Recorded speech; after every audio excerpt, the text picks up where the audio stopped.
एक बेहद important question जो आपके बोर्ड एग्जाम में बहुत बार आने का रिकॉर्ड बनाया है, और ये क्वेश्चन है केपी एवं केसी में संबंध ज्ञात करें। दो साम्य स्थिरांक केपी और केसी के बीच संबंध स्थापित करना है। आप सभी को अच्छा से नॉलेज हो चुका है, केसी सांद्रता के पद में होता है और केपी दाब के पद में। तो सबसे पहले हम बात करना चाहेंगे किसी रासायनिक अभिक्रिया के लिए कैसे केसी का मान और केपी का मान लिखा जाता है, जो लगातार पिछले लेक्चर में आपको सिखाया गया है।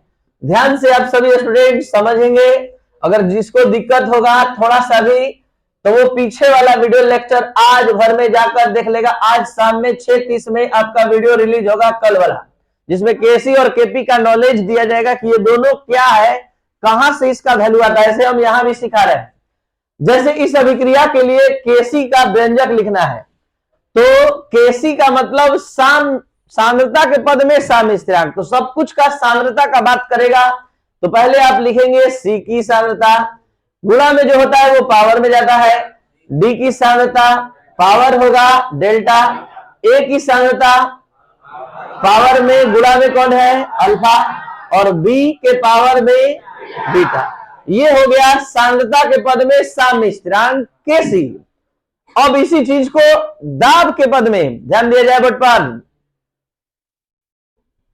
पढ़ लो बाबू, पढ़ लो ना तो तेल बेचे चल जीवा।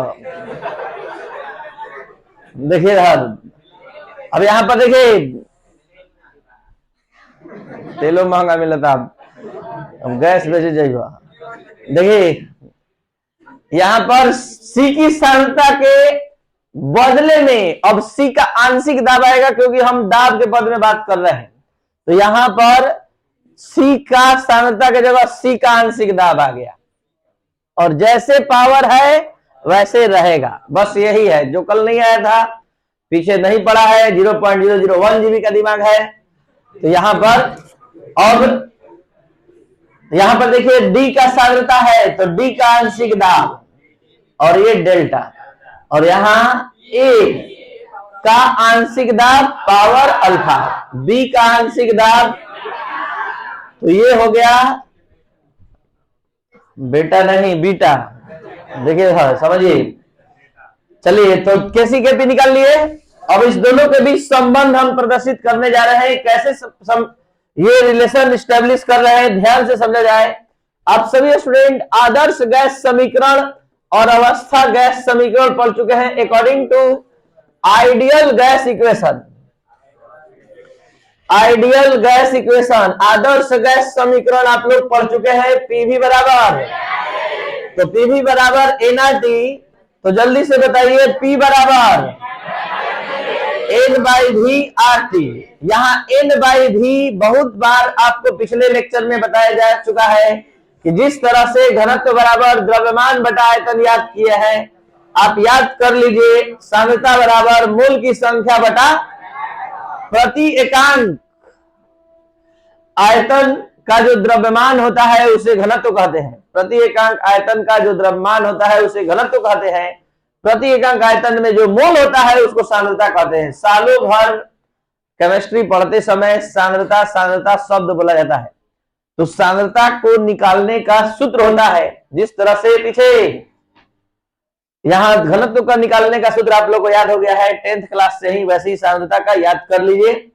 फिजिक्स में फेमस है घनत्व बराबर द्रव्यमान बटा आयतन, केमिस्ट्री में फेमस है सांद्रता बराबर मोल की संख्या बटा, तो हम इसको हटा रहे हैं एन बाई वी को, और इसके जगह क्या ला दिए सी आर टी में सी क्या है सांद्रता, पी क्या है दाब, आर क्या है और टी क्या है। अब इस समीकरण का हम अनुसरण करेंगे, और अनुसरण करके प्रत्येक अवयव के लिए अलग अलग हम आंशिक दाब का मान आपके सामने लिखने जा रहे हैं।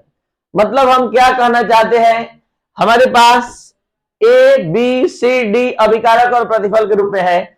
इन सभी अवयव का इस समीकरण का अनुसरण करते हुए हम आंशिक दाब का मान लिखेंगे। सबसे पहले अभिकारक ए के लिए, अभिकारक ए के लिए फॉर रिएक्टेंट ए, इतना आप समझ सकते हैं। फॉर रिएक्टेंट ए, अभिकारक ए के लिए तो अभी कारक ए के लिए बात कर रहे हैं, जरा समझिए। यहां पर अब ए का आंशिक दाब आ जाएगा। जब ए का आंशिक दाब आ गया तो सांद्रता भी एक आएगा। तो यहां लिखेंगे ए की सांद्रता और आरटी गुणा में चलेगा जैसे चल रहा है।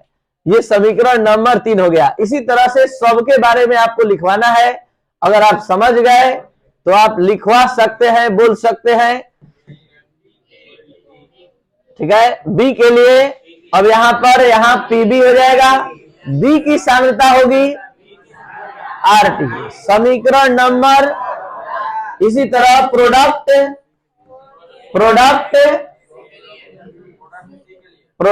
सी के लिए, तो प्रोडक्ट सी के लिए हम बात कर रहे हैं पीसी, तो सी की सांद्रता यहां लेंगे आरटी। समझ में आ रहा है बात।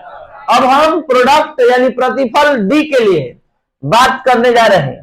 तो फॉर प्रोडक्ट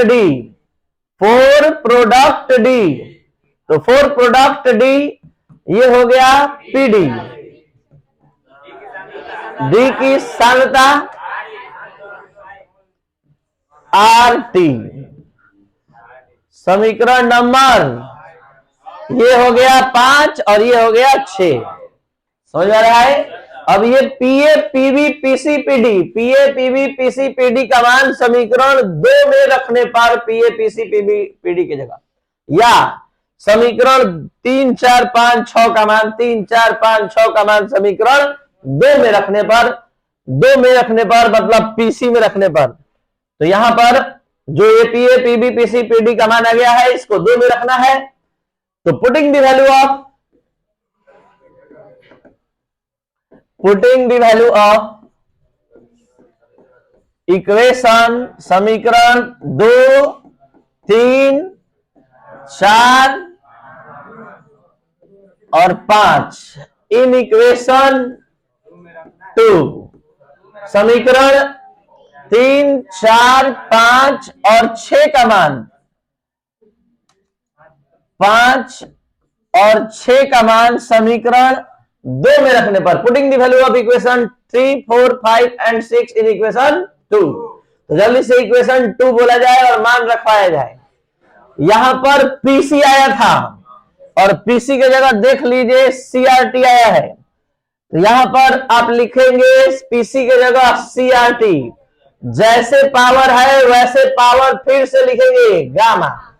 पीडी की जगह लिखेंगे डीआरटी, पावर लिखेंगे जेव का तेव। ठीक है। और यहां पर अब लिखेंगे एआरटी,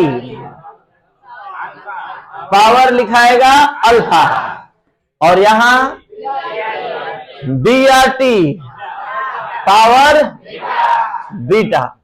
तो दिक्कत है। अब जरा सा हम केसी यहां लाना चाहते हैं, तो क्या करेंगे, सी की पावर गामा, डी की सांद्रता पावर डेल्टा, ए की सांद्रता पावर अल्फा, बी की सांद्रता पावर बीटा, इस चारों टर्म को बाहर निकाल लेंगे, अलग कर लेंगे। तो यहां पर बाहर निकाल लिए, डी को यहां ला दिए, नीचे ए को ला दिए और बी को ला दिए। ठीक है। और ए पर अल्फा है पावर और बी पर बीटा, और यहां पर गुणा में क्या क्या है साथ में आरटी। जरा ध्यान देंगे, इसमें आरटी पर पावर गामा रह गया, इसमें आरटी पर पावर डेल्टा रह गया। तो आधार समान होता है और गुणा में होता है तो पावर जुट जाता है। तो हम अभी जोड़ेंगे, नीचे भी उसी तरह छुटा है, आरटी पर पावर अल्फा, आरटी पर पावर, दोनों में आरटी आरटी था, पावर अल्फा बीटा था, दोनों आपके सामने आ चुका है। अब आधार समान होता है तो आप सभी स्टूडेंट अच्छे से जानते हैं कि आधार समान होता है और गुणा में होता है तो पावर जुट जाता है। तो ए पर पावर n प्लस n हो जाएगा। इस सूत्र का हम फॉलो करेंगे पहले। तो देखा जाए, इस सूत्र का फॉलो करते हुए केपी बराबर क्या रहा है, अब हम वहां पर केसी लिख दिए, इसके जगह पर, इतना के जगह पर क्या हम लिख सकते हैं, इतना के जगह पर हम लिख सकते हैं केसी। तो इतना के जगह पर केसी आ गया, केसी आ गया। और अब आरटी, आरटी का पावर दोनों जुट गया, यहां गामा प्लस और नीचे अल्फा प्लस बीटा। तो आप अच्छे से इस बात को समझ पा रहे हैं, ध्यान देंगे। अब ये केसी आर टी, अब यहां पर फिर से सूत्र आ गया, a power n by a power n. आधार समान होता है, भागा में होता है तो पावर माइनस में हो जाता है, घट जाता है। तो यहां पर देखिए अब आरटी का पावर घटने जा रहा है, आरटी पर हो जाएगा gamma plus delta minus alpha plus. तो अब जरा समझेंगे, अलग से हम यहाँ कुछ बताने जा रहे हैं जो ऊष्मागतिकी थर्मोडायनेमिक्स में बताते समय बताए थे, आज दोबारा बता रहे हैं, ध्यान दीजिए, सबको समझ में आएगा, हर एक स्टूडेंट को। एक होता है मोल की संख्या का अंतर, ध्यान दीजिए, मोल की संख्या का अंतर क्या होता है सीखिए। मोल की संख्या को अंतर को डेल्टा एन सूचित करते हैं और सूत्र होता है प्रतिफल का मोल 2, अभिकारक का मोल यहां पर 1 है, यहां 3 है, माइनस अभिकारक का मोल। पूरा कितना आया, कैसे आया देखिए, प्रतिफल का मोल 2, अभिकारक का यहां 1 और यहां 3, कितना आया, यानी अंतर कितना हो गया, -2। तो इसको क्या कहेंगे, मोल की संख्या में परिवर्तन। फिर से सीखिए, यहां पर अब हम दूसरे अभिक्रिया के लिए लिख रहे हैं ताकि आपको अच्छे से समझ में आ जाए बात, क्या हम कहना चाहते हैं, PCl3 प्लस Cl2। तो जल्दी से डेल्टा एन अगर आप सीख गए तो बोलिए, पहले प्रतिफल का मोल 1 + 1 -1 क्या हो गया। तो यहां पर आप सभी स्टूडेंट समझ गए कि डेल्टा एन निकालने के लिए प्रतिफल के मोल में से अभिकारक का मोल घटाया जाता है। तो ध्यान दीजिए कि क्या है गामा प्लस डेल्टा, क्या है जानने के लिए यहां संपर्क कीजिए। गामा प्लस डेल्टा क्या है, प्रतिफल का मोल है। अल्फा प्लस बीटा क्या है, तो प्रतिफल के मोल में से अभिकारक का मोल घट रहा है, इसलिए आप समझ चुके कि यहां पर मोल की संख्या का अंतर है। तो आप लिख सकते हैं आरटी पावर डेल्टा एन। यही है केपी और केसी में संबंध। अब डिफरेंट रिएक्शन के लिए अगर देखना चाहते हैं, अलग अलग अभिक्रिया के लिए जल्दी से बता दीजिए। इसमें डेल्टा एन हमने क्या बताया, change in number of mole, मतलब मोल की संख्या में अंतर, परिवर्तन। और अब आइए अलग अलग अभिक्रिया के लिए थोड़ा बात कर ले। अलग अलग अभिक्रिया के लिए सबसे पहले केस फर्स्ट, जब जब मोल की संख्या का अंतर 0 होगा तो वहां केपी बराबर केसी होगा। मतलब अगर कोई क्वेश्चन में केपी और केसी का मान निकालना है तो पहले आप चेक करेंगे कि जिस अभिक्रिया के लिए दिया है उसके लिए डेल्टा एन का मान 0 है। अगर 0 है तो आप केवल केपी का मान निकालेंगे तो केसी का मान आंसर हो जाएगा। वही ये प्रूफ करके दिखा दे रहे हैं, आपके सामने प्रूफ कर दे रहे हैं हम। एक रिएक्शन है H2 + I2 equilibrium sin 2Hi। क्या आप लोग को डेल्टा एन निकलवा सकते हैं, आप लोग निकलवाने आता है, बोलिए कितना आया। अब आइए अभी तुरंत सूत्र पढ़े हैं, केपी बराबर केसी आर टी पावर, किसी भी संख्या पर पावर 0 होता है तो उसका मान आप अच्छे से जानते हैं 1 हो जाता है। तो यहां हमने सिद्ध किया कि जिस रासायनिक अभिक्रिया के लिए डेल्टा एन का मान 0 होगा तो केपी बराबर केस सेकेंड, डेल्टा एन का मान 0 से अधिक होगा तो उस केस में क्या होगा, केपी का मान बड़ा हो जाएगा, किससे, केसी से। कैसे, तो इसको प्रूफ करके दिखा रहे हैं। यहां पर देखा जाए PCl5, ठीक है, equilibrium sign PCl3 plus Cl2। जल्दी से डेल्टा एन का मान निकलवाइए, 1 + 1 -1 कितना आया, केपी बराबर आप क्या पढ़ करा है, केसी आरटी पावर 1। जरा सोचिए, केपी अकेले इस दोनों के गुणनफल के बराबर है। इसका मतलब अगर इसको हटा दे तो ये इसका मुकाबला नहीं कर पाएगा बराबरी में।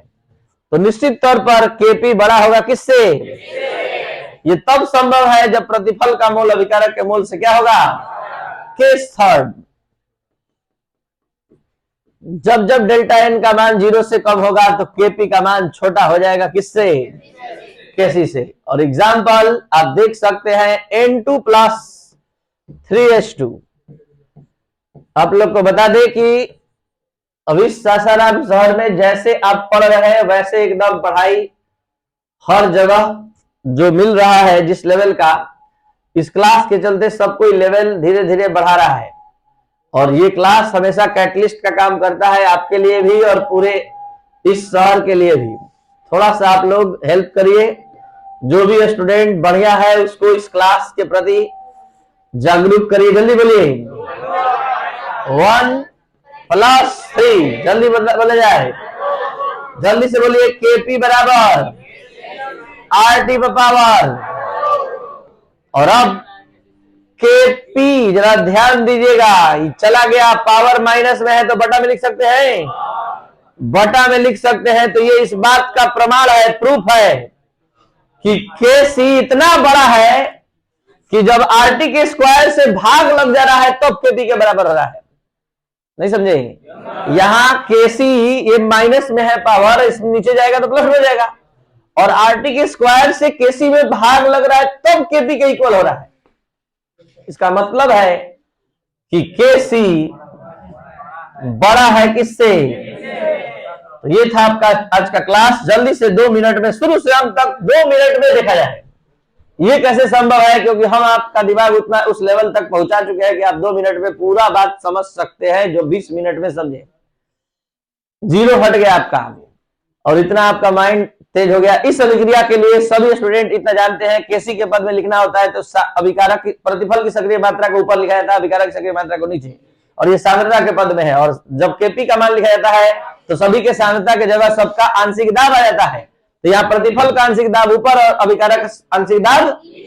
अब आदर्श गैस समीकरण के अनुसार P बराबर nRT, तो P बराबर N/V/RT, N/V के जगह हमने C ला दिया। इस समीकरण का फॉलो करते हुए चारों रिएक्टेंट और प्रोडक्ट के प्रत्येक टर्म के लिए PA, PB, PC, PD हमने लिखा। समझना यह है, A का आंशिक दाब तो A की सांद्रता, B का आंशिक दाब B की सांद्रता, C का आंशिक दाब C का सांद्रता, D का आंशिक दाब D की सांद्रता, इस चारों के मान को समीकरण 2 में रख दिए। और यहां पर C की सक्रिय मात्रा गामा और D की सक्रिय मात्रा पावर डेल्टा और A की सक्रिय मात्रा पावर अल्फा, B की सक्रिय मात्रा पावर बीटा, इस चारों को केसी के रूप में हम व्यक्त करते हैं। और यहाँ आरटी पावर गामा है, आरटी पावर डेल्टा है, दोनों का आधार समान है तो पावर जुट जाएगा आगे चल के। यहां भी RT power alpha, RT power beta, और देख सकते हैं आधार समान है इसलिए पावर जुट गया। और यहां आधार समान है, भागा में है, इसलिए घट गया और सिद्ध हो गया केपी बराबर केसी आरटी पावर डेल्टा एन। जहां डेल्टा एन है मोल की संख्या में अंतर। अलग अलग अभिक्रिया के लिए हमने केपी केसी का संबंध आपको बताया कि जब डेल्टा एन का मान यानी अभिकारक का मोल प्रतिफल के मोल के बराबर होगा तो केपी का मान केसी के बराबर होगा। यानी जिस भी क्वेश्चन में अगर डेल्टा एन का मान 0 आ गया तो अगर केपी केसी दोनों निकालना है तो मत निकालिए दोनों, केवल एक निकाल कर दोनों का आंसर दे दीजिए। और जब डेल्टा एन का मान 0 से अधिक है तो उस समय केपी का मान केसी से बड़ा होगा, और जब डेल्टा एन का मान 0 से कम है तो केपी का मान केसी से